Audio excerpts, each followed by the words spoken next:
ঈদের টানা ছুটি শেষে আবারও কর্মচঞ্চল সচিবালয়ে অফিস করছেন প্রধানমন্ত্রী তারেক রহমান। খুলেছে ব্যাংক ও পুঁজিবাজারও। পাম্পে পাম্পে লাইন, বাড়তি চাহিদা মেটাতে আমদানিতে গতি। 3 মাসে এসেছে প্রায় 10 লাখ মেট্রিক টন তেল। আসছে এলপিজি, এলএনজিও। উদার বাণিজ্য নীতির পথে সরকার। ইন্দো মার্কিন সম্পর্কে বিনিয়োগে ইতিবাচক প্রভাবের আশায় ব্যবসায়ীরা। দেশের স্বার্থে ডক্টর ইউনূস আমলের চুক্তি পর্যালোচনার তাগিদ। উত্তর জনপদে নতুন আশার আলো, ভারী খনিজ। গাইবান্ধার ধুধু চরে বিপুল সম্ভাবনা। বাণিজ্যিকভাবে ম্যাগনেটাইট সহ 5 ধরনের ধাতু আহরণের স্বপ্ন দেখছে বাংলাদেশ। এবং অপ্রচলিত বাজারে কমছে দেশের তৈরি পোশাকের রফতানি। ভূ রাজনৈতিক অস্থিরতায় চাহিদা কমা, উচ্চ সুদ হার সহ অভ্যন্তরীণ জটিলতায় কারণ। সরকারের নীতি সহায়তার তাগিদ অর্থনীতিবিদদের।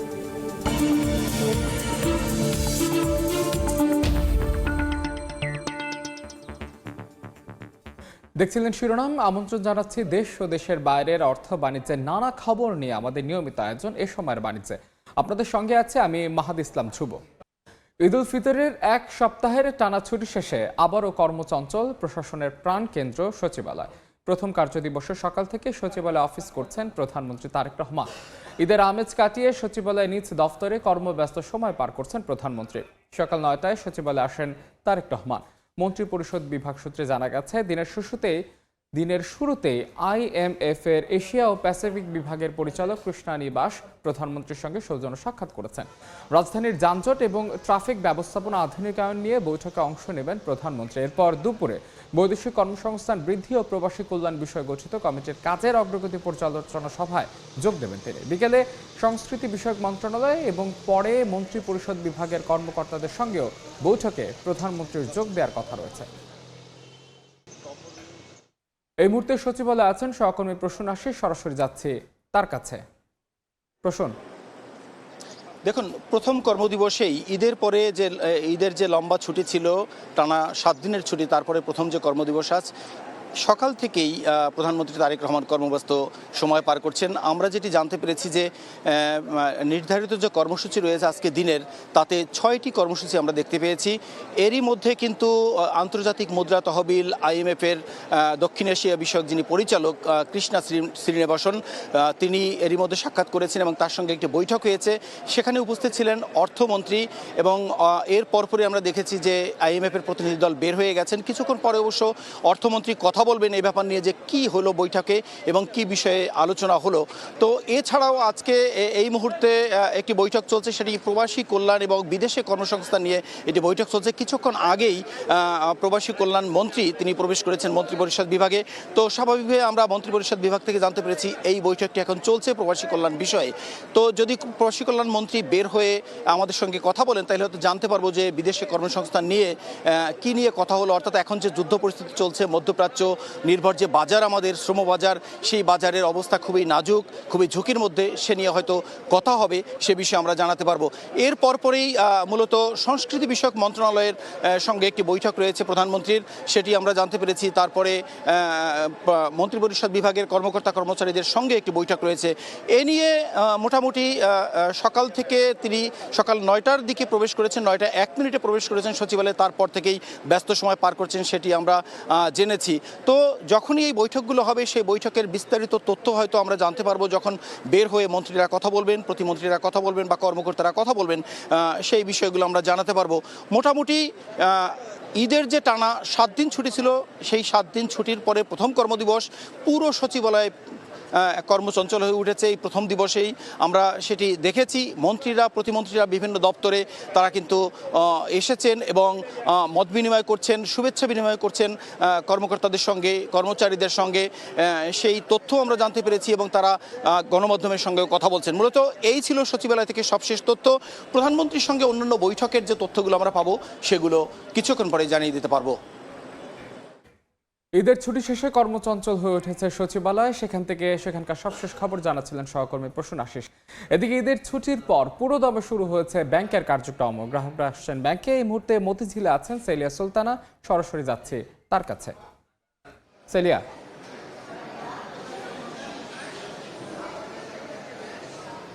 যদি বলতে হয় লম্বা একটি ছুটি গেল এবং সেই ছুটির পরে কিন্তু যে ব্যাংকগুলো আছে একদম স্বাভাবিক পর্যায়ে যে চলমান থাকার কথা সেই কাজটি কিন্তু শুরু হয়েছে। কার্যদিবসের প্রথম দিনই আমরা দেখতে পেয়েছি ঈদের আমেজ কিন্তু এখনও আছে। যারা এসছেন অনেক দিন পর হচ্ছে নিজেদের সহকর্মীদের সাথে দেখা হয়েছে, তারা তাদের সাথে ঈদের যে শুভেচ্ছা বিনিময় সেই শুভেচ্ছা বিনিময় করছেন। সকাল 10টা থেকে যেহেতু লেনদেন শুরু হয়েছে সাধারণ মানুষের জন্য, সাধারণ গ্রাহকদের জন্য, সেক্ষেত্রে দেখা যাচ্ছে যে যারা নগদায়ন করা বাকি আছে বা চেক বাকি আছে বা এ ধরনের কোনো এক্সচেঞ্জ বাকি আছে তারাই মূলত আসছেন এবং সকাল সকাল এসে তারা কিন্তু কোনো ভিড় ছাড়াই তারা তাদের কাজগুলো সমাধান করে নিচ্ছেন। আমরা দেখতে পাচ্ছি যে নগদায়ন শাখা বিশেষ করে কাস্টমস ডিউটির টাকা জমা এবং সঞ্চয়পত্র এবং অন্যদিকে চেক নগদায়নের যে বিষয়গুলো আছে এবং বিভিন্ন বিল পরিষেবার যে বিষয়গুলো আছে সেগুলো সেই কাউন্টারগুলোতে কিন্তু মূলত ভিড়গুলো বেশি এবং সাধারণ মানুষও যখন একজন আরেকজনের সাথে হয়তো দেখা হয় না, সাধারণ যে গ্রাহকরা আছেন তারা তাদের সাথে দেখা হয় না, কিন্তু তারাও কিন্তু ঈদের সময়ের যে এক ধরনের আমেজ সে আমেজকে অনেকটা সামনে এগিয়ে নিয়ে তারা একজন আরেকজনের সাথে কুশল বিনিময় করছেন। আমরা যদি বলি যে এক্সচেঞ্জের ক্ষেত্রে যদি বলতে হয় সেক্ষেত্রে 122 টাকা 123 টাকা করে কিন্তু আজকের দিনে বৈদেশিক মুদ্রা লেনদেন হচ্ছে। ডলারের দাম 122 টাকা 123 টাকা করে লেনদেন শুরু হয়েছে এবং অন্যদিকে অন্যান্য যে আমদানি রপ্তানির যে ডিপার্টমেন্টগুলো রয়েছে, আমদানি রপ্তানি এলসি ডিপার্টমেন্টগুলো রয়েছে সেগুলোর কার্যক্রমও কিন্তু শুরু হয়েছে পুরোদমে। আপনারা জানেন ঈদের সময় ছুটিতে স্বল্প পরিসরে থাকলেও সেই ডিপার্টমেন্টগুলো কিন্তু কর্মচঞ্চলতা ফিরে এসেছে মোটামুটি পুরো ব্যাংক খাতগুলোতে এবং ব্যাংকগুলোতে। এই ছিল মতিঝিল থেকে আমার কাছে এখন পর্যন্ত সর্বশেষ। ঈদের ছুটি শেষে কর্মচঞ্চল ব্যাংকগুলো সেখানকার খবরাখবর জানাচ্ছিলেন সহকর্মী সেলিয়া সুলতানা। এদিকে জ্বালানি তেলের জন্য আজও পাম্পে পাম্পে দীর্ঘ লাইন। এই মুহূর্তে রাজধানীর বিজয় সরণিতে সহকর্মী সাইফুল ইসলাম, খুলনার দৌলতপুরে আছেন আব্দুল্লাল মামুন রুবেল এবং দিনাজপুরে আছেন গোলাম নবী দুলাল। সরাসরি শুরুতেই যাচ্ছি সাইফুলের কাছে। সাইফুল,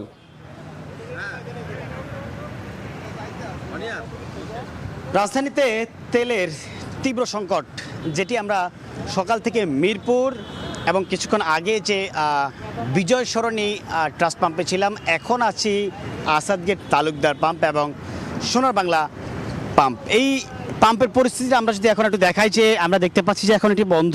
তার অন্যতম কারণ হচ্ছে জ্বালানি সংকট। পেট্রোল, অকটেন, ডিজেল বা যে সমস্ত জ্বালানি তেলগুলি আছে সেগুলির সরবরাহ না থাকার কারণেই কিন্তু বন্ধ। আমরা এই যে পাশে দেখতে পাচ্ছি যে শুধুমাত্র যে এই যে মেসার তালুকদার ফিলিং স্টেশন বন্ধ তা না, আমরা দেখতে পাচ্ছি সোনার বাংলা বন্ধ, এর পাশাপাশি ট্রাস্ট থেকে শুরু করে রাজধানীতে আরও বেশ কিছু পাম্প বন্ধ। তবে এই ক্ষেত্রে এখনকার পরিস্থিতি যে আমরা বলি, এখানকার দীর্ঘ মানুষ দাঁড়িয়ে আছেন, তাদের দুঃখ কষ্ট, সেই বঞ্চিত মানুষগুলাই বলছেন যে সকাল 6টা থেকে, কেউ 5টা থেকে, কেউ ভোর থেকেও দাঁড়িয়ে আছেন। একটি মাত্র তাদের প্রত্যাশা একটু জ্বালানি তেলের জন্য, কেননা তাদের অনেকের গাড়ি বন্ধ হয়ে রাজধানীর বিভিন্ন জায়গায় পড়েছিল, সেখান থেকে গাড়ি ধাক্কা দিয়ে তারা হচ্ছে এই পাম্পের সামনে এসে সিরিয়াল ধরেছেন। তবে এক্ষেত্রে আমরা যদি একটু সোনার বাংলা সার্ভিস স্টেশন যেটি পাম্প, সেটির যদি পরিস্থিতি দেখায় যে এটাও কিন্তু বন্ধ।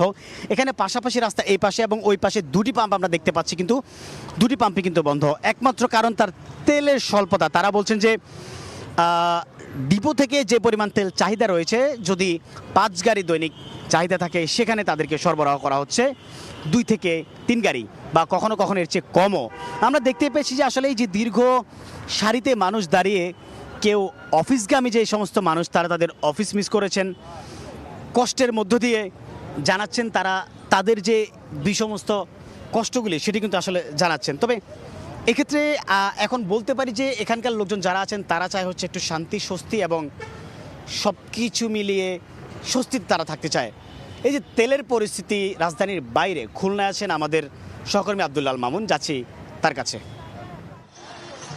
ঈদের ছুটির পর খুলনার বিভিন্ন জ্বালানি তেল ডিপো থেকে তেল সরবরাহ শুরু হলেও জ্বালানি তেলের সংকট কিন্তু এখনো পাম্পগুলোতে কাটেনি। আমরা বিভিন্ন শহরের বিভিন্ন যে জ্বালানি তেলের পাম্পগুলো রয়েছে সেখানে সকাল থেকে খবর নিয়ে দেখেছি যে বিভিন্ন যে পাম্পগুলো রয়েছে সেই পাম্পগুলোতে কিন্তু লম্বা লাইন রয়েছে, অর্থাৎ কোনো কোনো পাম্পে লম্বা লাইন রয়েছে এবং কোনো কোনো পাম্পে কিন্তু এই মুহূর্তে তেল নেই। আমি এই মুহূর্তে রয়েছি নগরীর পাওয়ার হাউস মোড় এলাকায়। এই এলাকার পাশাপাশি দুটি পাম্প রয়েছে, সেই পাম্পগুলোতে কিন্তু একটি পাম্পে লম্বা লাইন দেখতে পাচ্ছি আমরা।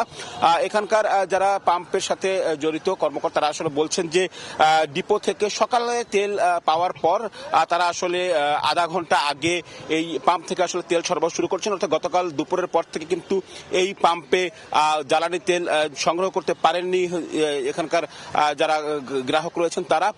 ঠিক যে জায়গাটিতে আমি রয়েছি তার ঠিক উল্টো দিকে আরো একটি পাম্প রয়েছে, তবে সেই পাম্পটিতে কিন্তু এই মুহূর্তে বন্ধ, সেখানে আসলে জ্বালানি তেল নেই। আমরা ডিপোতে খোঁজ নিয়েছি, ডিপোতে কিন্তু আসলে রেশনিং পদ্ধতিতে জ্বালানি তেল দেওয়া হচ্ছে, অর্থাৎ চাহিদা যেটা রয়েছে সেই চাহিদা অনুযায়ী কিন্তু আসলে পাম্প মালিকরা তারা কিন্তু আসলে তেল সংগ্রহ করতে পারছেন না। ফলে যেটি হচ্ছে যে বিভিন্ন যে পাম্প রয়েছে সেই পাম্পে কিন্তু আসলে সংকট আসলে বেড়েই চলছে। সবকিছু মিলে যদি বলি, খুলনার বিভিন্ন পাম্পে জ্বালানি তেলের সংকট কিন্তু এখনো রয়েছে, তবে তারা যারা আসলে ডিপোর সাথে তারা আসলে বলছেন তারা আসলে সরবরাহ করছেন এবং খুব অল্প সময়ের মধ্যে এটি স্বাভাবিক হয়ে যাবে। তো আমার কাছে এই ছিল খুলনা থেকে জ্বালানি তেল সংকটের সবশেষ খবর। আমরা একটু দিনাজপুরে যাব, সেখানে রয়েছেন সহকর্মী গোলাম নবী দুলাল।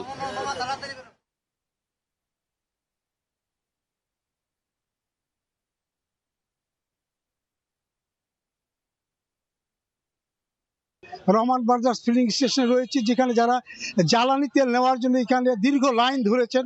এ পর্যন্ত কিন্তু এখানে কোনো তেল আসেনি, তেল আসলে তারা দেওয়া শুরু করবেন। আমরা দেখছি যারা পেট্রোল এবং অকটেন বাহিত যেসব যানবাহন সেগুলো কিন্তু আপনার এখন পর্যন্ত এখানে রয়েছেন, এবং অনেকে যে আপনার তেল না থাকার কারণে অনেকে এই যানবাহনগুলো বের করেনি। যারা জরুরিভাবে এই যানবাহন তারা চালান তারা কিন্তু এই মোটর সাইকেল এবং এই অকটেন এবং পেট্রোল বাহিত এই যানবাহনগুলো তারা বের করেছেন। আমরা দেখছি যে এই রহমান ব্রাদার্সে গতকালও একই অবস্থা ছিল, এবং আজকে তারা বলছেন যে তেল আসবে, তেল আসার পরে তারা কিন্তু এইসব মোটর সাইকেল থেকে শুরু করে যানবাহনগুলোকে দিবে। আমরা তথ্য নিয়ে যেটা জেনেছি যে প্রতি ট্যাঙ্ক লরিতে আপনার 9,000 লিটার পর্যন্ত দেওয়া হয়ে থাকে, কিন্তু ডিপো থেকে আমরা দেখছি 3 থেকে 3,500 লিটার আপনার তেল দেওয়া হচ্ছে। এটা পর্যাপ্ত নয়।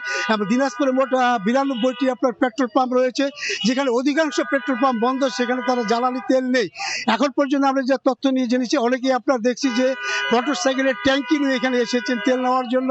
আরেকটি বিষয় হচ্ছে অনেকে যারা প্লাস্টিকের আপনার বোতল নিয়ে এসেছেন, আমরা পেট্রোল পাম্প কর্তৃপক্ষ বলছেন যে প্লাস্টিকের যারা বোতল নিয়ে এসেছেন তাদের কিন্তু আপনার তেল দেওয়া হবে না। এখানে আপনার দীর্ঘ লাইন ধরে আপনার এখন তারা অপেক্ষা করছেন। আবার তারা যেটা বলছেন যে এখন পর্যন্ত লরি আসলেই তারা দিবেন, এবং আজকে যে তেল তারা ডিস্ট্রিবিউশন করবেন সেটা হচ্ছে আপনার অকটেন।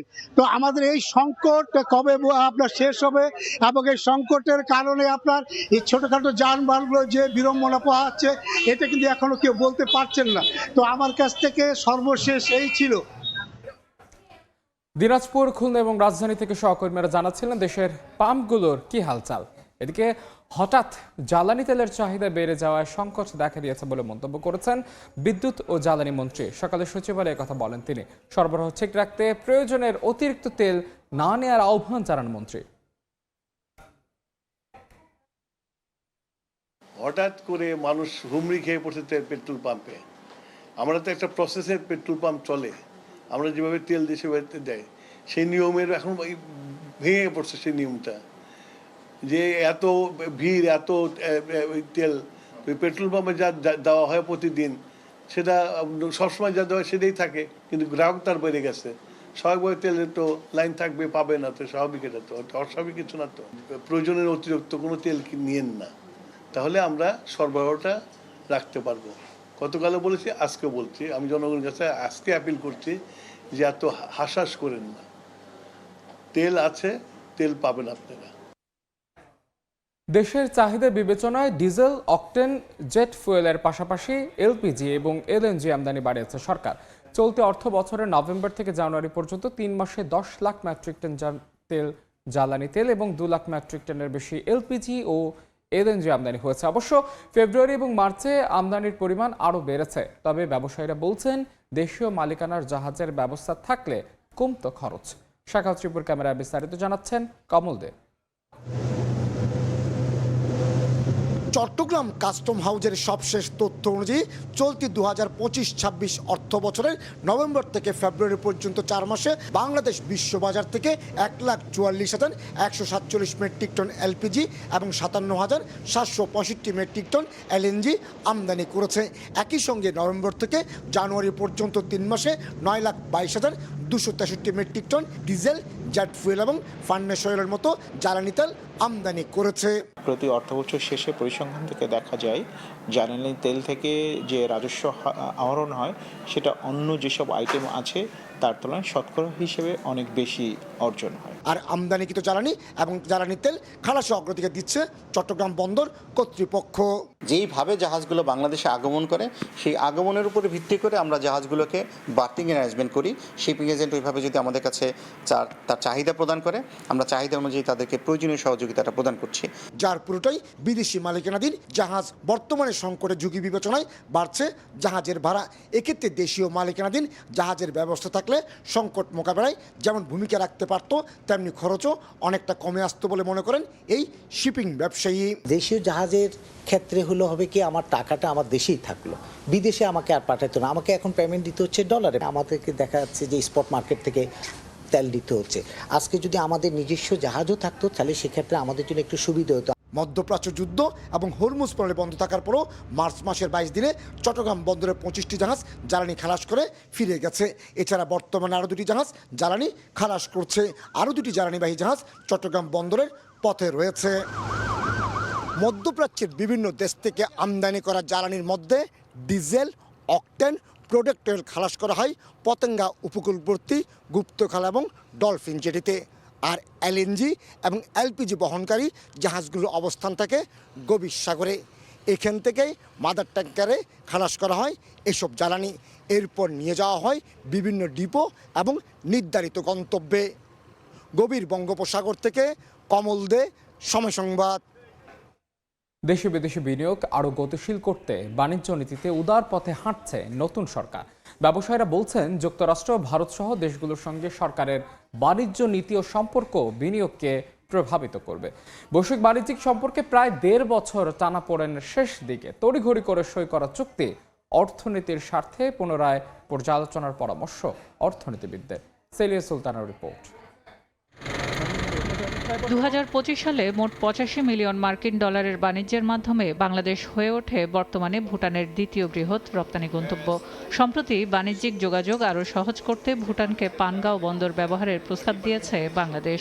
সার্কভুক্ত দেশগুলোর মধ্যে ভারতে বাংলাদেশের পণ্য ও সেবা রপ্তানি 88.73%। তুলা, খাদ্যশস্য, জ্বালানি তেল, বিদ্যুৎ সহ সেবা আমদানির মোট বাণিজ্যের 85%ই আসে ভারত থেকে। মধ্যপ্রাচ্যের অস্থিরতায় এই নির্ভরতা আরও বাড়তে পারে। ফলে ভূরাজনীতি ছাড়াও যুক্তরাষ্ট্র, ভারত সহ দেশগুলোর সাথে সরকারের বাণিজ্যিক নীতি ও সম্পর্কের উপর নির্ভর করছে বিনিয়োগকারীদের আস্থা। আমেরিকার প্রশাসনের সাথে কিভাবে নেগোসিয়েশন করবেন, দেন আমাদের ইন্ডিয়ার সাথে আমাদের বিজনেসের ঘাটতি কিভাবে পূরণ করবেন, এই জন্য ওনাদের একদম ক্লিয়ার একটা রূপরেখা ডেফিনেটলি আমরা আশা করব যে ওনারা তুলে ধরবেন, কেননা এই নেগোসিয়েশনের মাধ্যমে কিন্তু বাংলাদেশের অপরচুনিটিগুলো ওপেন হবে। বাণিজ্য সচিব জানান, ব্যবসায়ীদের আস্থা তৈরিতে বিনিয়োগে উদারীকরণে গুরুত্ব দিচ্ছে সরকার। আমরা দ্বিপাক্ষিক এবং বহুপাক্ষিক চুক্তি কতগুলো সম্পাদন করেছি। এর মধ্যে আমরা বিনিয়োগের ব্যবস্থাও আছে। বিনিয়োগ উদারীকরণ করার জন্য, বিনিয়োগ সহজীকরণ করার জন্য যা যা করা যায় সে কাজগুলো করছি। এদিকে 1.5 বছরে যখন বেসরকারি খাতে বিনিয়োগ স্থবির ও প্রায় 1.5 লাখ মানুষ কর্মহীন, তখন অন্তর্বর্তীকালীন সরকারের শেষ দিকে তড়িঘড়ি করে যুক্তরাষ্ট্রের সাথে নন ডিসক্লোজার এগ্রিমেন্ট, বন্দর পরিচালনায় পতেঙ্গার লালদিয়া টার্মিনাল ডেনমার্কের কোম্পানিকে 33 বছরের জন্য, পানগাঁও টার্মিনাল 22 বছরের জন্য সুইজারল্যান্ড কোম্পানিকে ও চট্টগ্রাম বন্দরের নিউমুরিং কন্টেইনার টার্মিনাল আরব আমিরাতকে দেওয়া হয়। দেশের স্বার্থে এসব চুক্তি পুনরায় পর্যালোচনার পরামর্শ অর্থনীতি বিশ্লেষকদের। একটা রিভিউ দরকার। রিভিউ হলো আমি জিনিসটাকে এইভাবে বুঝে পেয়েছি, না হলে কি হবে জানেন, ইন্টারিম সরকারের সময় অনেক ডিসিশন নেওয়া হয়েছে যার রেজাল্ট এখনো আসেনি, ওগুলো এখন আসবে। যখন রেজাল্ট আসবে সেই বার্ডেন কি নতুন সরকার নেবে? কেন নেবে? এছাড়া কর্মসংস্থান সৃষ্টি ও প্রবৃদ্ধি অর্জনে সরকারি বন্ধ কলকারখানা চালু ও বেসরকারি বন্ধ কারখানায় উৎপাদনশীলতায় ফেরাতে জোর দিচ্ছে সরকার। সেলিয়া সুলতানা, সময় সংবাদ, ঢাকা। ঈদের টানা ছুটিতে কক্সবাজার সমুদ্র সৈকতে ছুটে এসেছেন পর্যটকরা। বিস্তারিত জানাতে সুগন্ধা পয়েন্টে আছেন রিপোর্টার সুজাউদ্দিন রুবেল। সরাসরি যাচ্ছে তার কাছে। রুবেল, ঈদের টানা ছুটি শেষ হলো, কক্সবাজারে পর্যটকের কমতি নেই। বিপুল সংখ্যক পর্যটক ভিড় করেছে। গত 3 দিনে যেটা বলা হচ্ছে, কক্সবাজারে প্রায় 3 লাখের বেশি পর্যটকের সমাগম হয়েছে।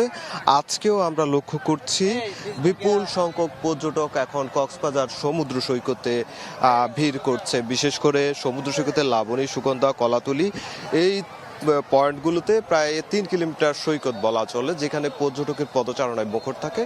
এখনও ঠিক কক্সবাজার সমুদ্র সৈকতের প্রতিটি পয়েন্টে বিপুল সংখ্যক পর্যটক। তীব্র গরম, এই তীব্র গরম উপেক্ষা করে কিন্তু পর্যটকরা যে সমুদ্রের যে নোনা জল, সেই নোনা জলে নেমে পড়েছেন এবং নেমে সেখানে তাদের যে আনন্দ, ঈদ আনন্দ উপভোগ করছে।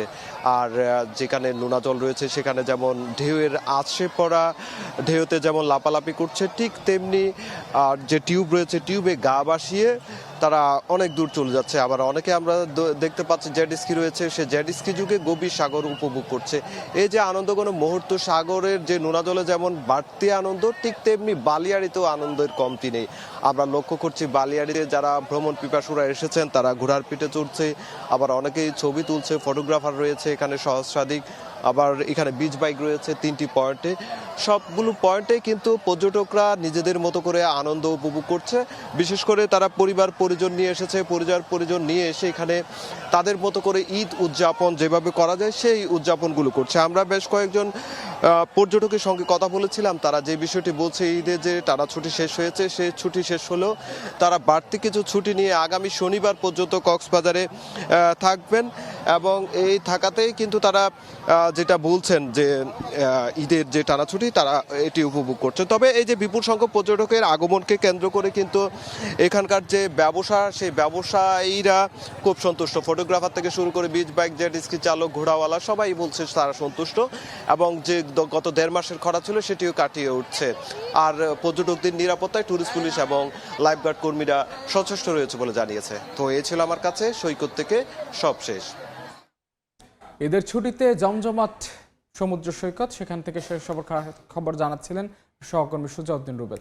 ঈদের ছুটির পর প্রথম কার্যদিবসে সূচকের নিম্নমুখী অবস্থানের মধ্য দিয়ে চলছে ঢাকা স্টক এক্সচেঞ্জ ডিএসসি এর লেনদেন। মঙ্গলবার কার্যক্রম শুরুর পর সকাল 11:15টার পর ডিএসসি এর প্রধান সূচক ডিএসসি এক্স এর 52 পয়েন্ট কমে অবস্থান করে 5301 পয়েন্টে। ডিএসসি এর সরিয়ে সূচক 6000 পয়েন্ট কমে অবস্থান করে 1073 পয়েন্ট। এছাড়া 29 পয়েন্ট কমে বিশেষায়িত সূচক ডিএসসি 13 দাঁড়ায় 2120 পয়েন্টে। এ সময় বাজারে মূলধন দাঁড়ায় প্রায় 177 কোটি টাকায়। শেয়ারের দাম বৃদ্ধি পায় 107টি প্রতিষ্ঠানে, নিম্নমুখী 235টি প্রতিষ্ঠান ও শেয়ারের দাম অপরিবর্তিত থাকে 40টি প্রতিষ্ঠানের। এর আগে সবশেষ 16 মার্চ সবগুলো সূচক ঊর্ধ্বমুখী প্রবণতার মধ্য দিয়ে বাজার মূলধন ছিল 460 কোটি টাকা। অপ্রচলিত বাজারে কমছে তৈরি পোশাকের রফতানি। অর্থ বছরের প্রথম 8 মাসে প্রবৃদ্ধি কমেছে প্রায় 6.5%। রফতানিকারকরা বলছেন, ভূ রাজনৈতিক অস্থিরতায় বৈশ্বিক চাহিদা কমার পাশাপাশি উচ্চ সুদহার সহ অভ্যন্তরীণ জটিলতায় বন্ধ হয়েছে কারখানা, যার প্রভাব পড়েছে রফতানিতে। এ অবস্থায় বৈদেশিক মুদ্রা আয়ের প্রধান খাতটিকে গতিশীল রাখতে সরকারের নীতি সহায়তা দেওয়ার তাগিদ অর্থনীতিবিদদের। MS আরিফিনের report. মার্কিন শুল্ক নীতি, রপ্তানিতে চীন ভারতের আগ্রাসী কৌশল সহ যুদ্ধের ডামাডোলে বৈশ্বিক রপ্তানি বাজারে চলছে মন্দা, যার ধাক্কা লেগেছে দেশের প্রধান রপ্তানি পণ্য তৈরি পোশাকে। অর্থ বছরের প্রথম 8 মাস জুলাই থেকে ফেব্রুয়ারি সময়ে যে 3.37% নেতিবাচক রপ্তানি, তাতে শীর্ষ বাজার যুক্তরাষ্ট্র, ইউরোপ ছাড়াও কমেছে জাপান, অস্ট্রেলিয়ার মতো বড় অপ্রচলিত বাজারগুলোতেও। রপ্তানি উন্নয়ন ব্যুরো ইপিবির তথ্য, সবচেয়ে বড় অপ্রচলিত বাজার জাপানে গেল 8 মাসে তৈরি পোশাক রপ্তানি হয়েছে 79 কোটি 42 লাখ ডলারের পণ্য। আগের বছরের একই সময়ে রপ্তানি হয়েছিল 83 কোটি 94 লাখ ডলারের, অর্থাৎ প্রবৃদ্ধি কমেছে 5.38%। দ্বিতীয় বড় বাজার অস্ট্রেলিয়ায় 12.68, আর তৃতীয় বড় বাজার ভারতে রপ্তানি কমেছে 9.74%। এছাড়া প্রবৃদ্ধির হারে সবচেয়ে বেশি কমেছে রাশিয়ায়। ভূ রাজনৈতিক অস্থিরতায় বৈশ্বিক চাহিদা যেমন কমেছে, তেমনি উচ্চ সুদহার, জ্বালানি সংকট সহ অভ্যন্তরীণ জটিলতায় বন্ধ হয়েছে কারখানা, যার প্রভাব পড়েছে রপ্তানিতে। বিজিএমই, বিটিএমই, ইপিবি সবাই যৌথ উদ্যোগে আমরা আফ্রিকা, জাপানে, কোরিয়াতে, ইন্ডিয়া সমস্ত একদম এক্সপোর্ট আমরা চেষ্টা করতে এবং এক্সপোর্ট শুরু হয়ে গেছে। এই অবস্থায় বৈদেশিক মুদ্রা আয়ের প্রধান খাতটি যেন গতি না হারায় তা নিশ্চিত করতে সরকারি নীতি সহায়তা দেওয়ার তাগিদ অর্থনীতিবিদদের। যদি বাংলাদেশ ব্যাংক একটা প্যাকেজ তৈরি করে, যেখানে হচ্ছে সফট লোন দেওয়া এবং প্রয়োজনে তাদেরকে রিশিডিউলিংয়ের সুযোগ দেওয়া, এবং এর পাশাপাশি এই স্বল্প সুদে আসলে ঋণের ব্যবস্থা করা, এই বিশেষ করে আপৎকালীন সময়ের জন্য। অর্থ বছরের 8 মাসে চীন, মালয়েশিয়া, ব্রাজিল, সৌদি আরব ও সংযুক্ত আরব আমিরাতের মতো কয়েকটি অপরিচালিত বাজারে বেড়েছে রপ্তানি। MS আরিফিন, সময় সংবাদ, ঢাকা। কৃত্রিম সংকট তৈরি করে রংপুরে আলু সংরক্ষণে বস্তা প্রতি ভাড়া কয়েক গুণ বাড়ানোর অভিযোগ উঠেছে ব্যবসায়ীদের বিরুদ্ধে।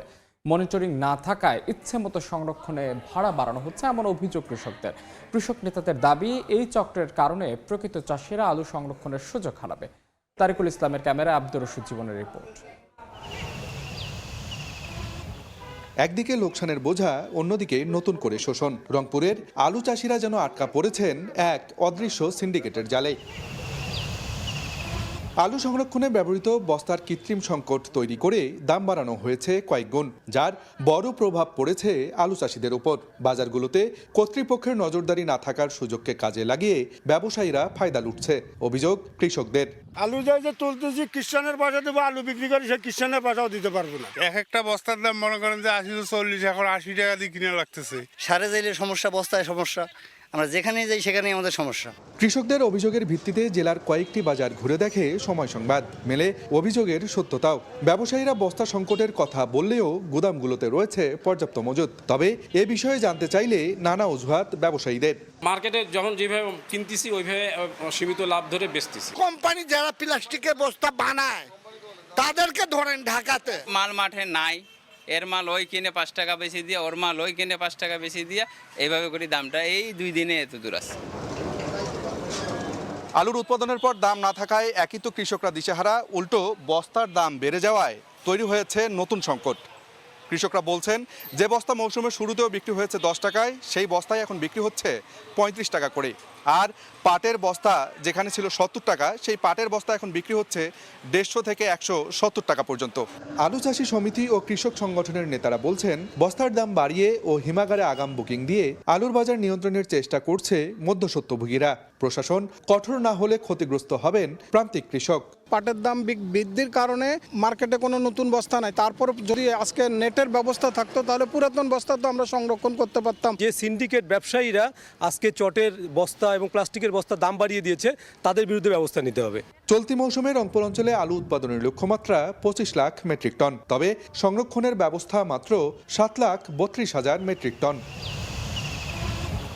আব্দুর রশিদ জীবন, সময় সংবাদ, রংপুর। যমুনা ব্রহ্মপুত্রের বালুতে লুকিয়ে থাকা মূল্যবান খনিজ আহরণে জ্বলে উঠছে আশার প্রদীপ। 799 হেক্টর বালুচরে ইজারা নেওয়ার পর পরীক্ষামূলকভাবে ভারী খনিজ উত্তোলন করছে অস্ট্রেলিয়ান একটি কোম্পানি। মূল্যবান 5 ভারী খনিজ বাণিজ্যিকভাবে আহরণের স্বপ্ন দেখছে বাংলাদেশ। উত্তর জনপদের নতুন সম্ভাবনা ভারী খনিজ নিয়ে হেদায়েতুল ইসলাম বাবুর প্রতিবেদন বিস্তারিত।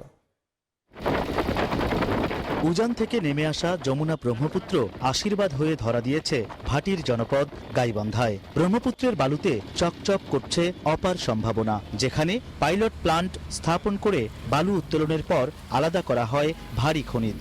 এরপর বিভিন্ন প্রক্রিয়ায় বের করা হয় মূল্যবান খনিজ রুটাইল, ইলমেনাইট, ম্যাগনেটাইট, জিরকন ও গার্নেট।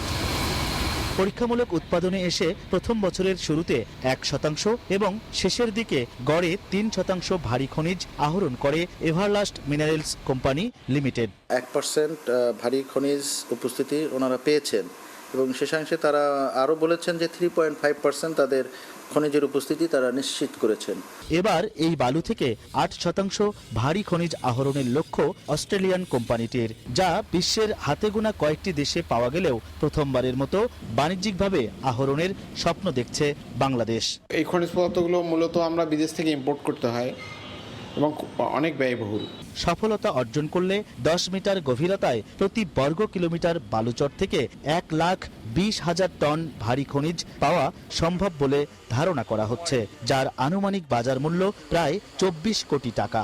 যদি আমরা এই পরিমাণ জিরকন দেশে আহরণ করতে পারি তাহলে এই ক্ষেত্রে আমরা বলতে পারি যে নিশ্চিতভাবে অনেক ডলারের সাশ্রয় হবে। 2024 সালে 28 শর্তে সরকার এভারলাস্ট মিনারেলস লিমিটেডকে খনিজ আহরণের জন্য 799 হেক্টর বালুচর ইজারা দেয়। চুক্তি অনুযায়ী এই খনিজ থেকে সরকার পাবে 43 ভাগ আর কোম্পানি পাবে শতকরা 57 ভাগ। পরীক্ষামূলকভাবে উৎপাদন প্রক্রিয়ায় সফল হলে এরপর বাণিজ্যিকভাবে খনিজ আহরণ প্রক্রিয়া শুরু করবে এভারলাস্ট মিনারেলস লিমিটেড। ব্রহ্মপুত্র নদের খারজানি চর থেকে হেদায়েতুল ইসলাম বাবু, সময় সংবাদ, গাইবান্ধা। আবারও বড় চাপের মুখে জাপানি ইয়েন, ডলারের বিপরীতে মাত্র 160-এর কাছাকাছি। বিশ্লেষকদের মতে এই লেভেল অতিক্রম করলে সরকার হস্তক্ষেপ করতে পারে। এর মধ্যে বাজারে অস্থিরতা বেড়েছে এবং বিনিয়োগকারীদের মধ্যে উদ্বেগ তৈরি হয়েছে। তেলের দাম বৃদ্ধি ও বৈশ্বিক পরিস্থিতিও এই চাপ বাড়াচ্ছে। জাপান থেকে বিস্তারিত জানাচ্ছেন শাকিল মাহমুদ। মধ্যপ্রাচ্যের অস্থিরতার প্রভাব এবার পড়েছে জাপানের মুদ্রার বাজারে। প্রতিনিয়ত কমছে ইয়েনের মান। ডলারের বিপরীতে রেকর্ড 159.68 পর্যন্ত পৌঁছে যায়। এটি শুধু সাম্প্রতিক সময়ের নয়, বরং প্রায় 20 মাসের মধ্যে অন্যতম দুর্বল অবস্থান হিসেবে বিবেচিত হচ্ছে। হঠাৎ ওঠানামা বিনিয়োগকারীদের মধ্যে উদ্বেগ তৈরি করেছে এবং বাজারে অনিশ্চয়তা আরও বাড়িয়ে দিয়েছে। জাপানে আমরা যারা পার্ট টাইম কাজ করছি তাদের ইনকাম তো ইয়েনই, কিন্তু বর্তমানে সবকিছুর দাম বাড়া, ইয়েন এখন আগের মতো ভ্যালু দিচ্ছে না, তাই সেভিং করাটা এখন অনেকটা জটিল হয়ে উঠছে। বিশ্লেষকদের মতে ইয়েনের মান এই লেভেল অতিক্রম করলে সরকারের উপর চাপ বেড়ে যাবে। তখন তারা মুদ্রা বাজারে সরাসরি হস্তক্ষেপ করতে বাধ্য হবে। যুদ্ধের কারণে আন্তর্জাতিক বাজারে অপরিশোধিত তেলের দাম উল্লেখযোগ্যভাবে বেড়ে গেছে। জাপান জ্বালানি আমদানির ওপর অনেকটাই নির্ভরশীল, তাই তেলের দাম বাড়লে দেশটির জন্য বেশি ডলার ব্যয় করতে হয়। এই পরিস্থিতিতে জাপানের অর্থ মন্ত্রণালয় জানিয়েছে তারা বৈদেশিক মুদ্রা বাজারের প্রতিটি পরিবর্তন ঘনিষ্ঠভাবে পর্যবেক্ষণ করছে এবং যে কোনো ধরনের অতিরিক্ত অস্থিরতা মোকাবিলায় সম্পূর্ণ প্রস্তুত রয়েছে। মধ্যপ্রাচ্যের উত্তেজনা, তেলের দাম বৃদ্ধি ও ডলারের শক্ত অবস্থান সব মিলিয়ে কঠিন চাপের মুখে এখন জাপানিজ ইয়েন। এই পরিস্থিতি কতদূর গড়ায় সেটি এখন সবচেয়ে বড় প্রশ্ন। জাপানের টোকিও থেকে মোহাম্মদ শাকিল মাহমুদ, সময় সংবাদ। আবারও মহাকাশে সফল উৎক্ষেপণ করেছে চীনের নতুন প্রজন্মের বাণিজ্যিক রকেট। সমুদ্র থেকে উৎক্ষেপিত স্মার্ট ড্রাগন 3 এবার কক্ষপথে পাঠিয়েছে নতুন স্যাটেলাইট গ্রুপ।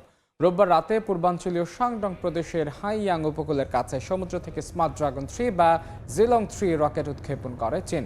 স্থানীয় সময় রাত 11:49 উৎক্ষেপণের পর সেন্টি স্পেস 2 স্যাটেলাইট গ্রুপকে নির্ধারিত কক্ষপথে সফলভাবে স্থাপন করা হয়।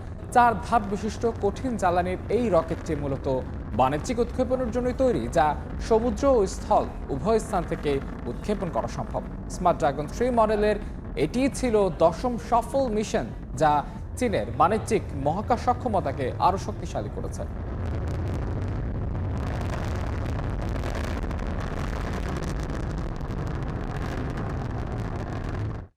এ পর্যায়ে শীর্ষ সংবাদ জানিয়ে দিচ্ছে আরও একবার। ঈদের টানা ছুটি শেষে আবারও কর্মচঞ্চল সচিবালয়। অফিস করছেন প্রধানমন্ত্রী তারেক রহমান। খুলেছে ব্যাংক ও পুঁজিবাজার। পাম্পে পাম্পে দীর্ঘ লাইন, বাড়তি চাহিদা মেটাতে আমদানিতে গতি। 3 মাসে এসেছে প্রায় 10 লাখ মেট্রিক টন তেল। আসছে এলপিজি, এলএনজিও। এবং উদার বাণিজ্য নীতির পথে সরকার। ইন্দো মার্কিন সম্পর্কে বিনিয়োগ ইতিবাচক প্রভাবের আশায় ব্যবসায়ীরা। দেশের স্বার্থে ডক্টর ইউনূস আমলের চুক্তি পর্যালোচনার তাগিদ।